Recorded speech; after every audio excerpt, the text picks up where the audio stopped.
অপূর্ব সুন্দর একজন মহামানবের কথা আছে, ইউসুফ আলাইহিস সালাম।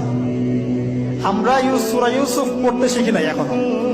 আমরা সবাই মনে করি সূরা ইউসুফ মানে হচ্ছে ইউসুফ জুলাইখার প্রেম কাহিনী, আমরা এটাই মনে করি। সূরা ইউসুফকে আল্লাহ পাক সবচেয়ে শ্রেষ্ঠ উপন্যাস বলেছেন, আহসানুল কসাস।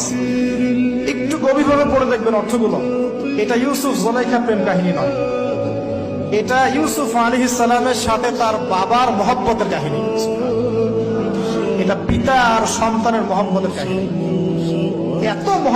এত মহব্বত যে সন্তান 20 বছর আগে হারিয়ে গেছে, যে সন্তান কূপ থেকে রাজপ্রাসাদে, রাজপ্রাসাদ থেকে জেলখানায়, জেলখানা থেকে আবার মিশরের গভর্নমেন্ট মানে পলিটিক্যাল পাওয়ার এসেছেন।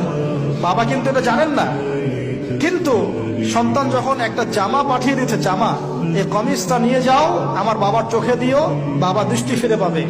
ওই কমিজ নিয়ে যখন কিছু মানুষ আসছে তার বাসার সামনে, তিনি বলছেন, ইন্নী লাআজিদু রিহা ইউসুফ, আমি আল্লাহর কসম ইউসুফের গন্ধ পাচ্ছি। এটা মারা বুঝতে পারবেন, সন্তানের গন্ধ পাওয়া যায়। বাবারা বুঝবো, সন্তান মায়েদের আমাদের ছেলে মেয়েদের গন্ধ আমরা বুঝি, এটা আমার ছেলের গন্ধ, এটা মেয়ের গন্ধ।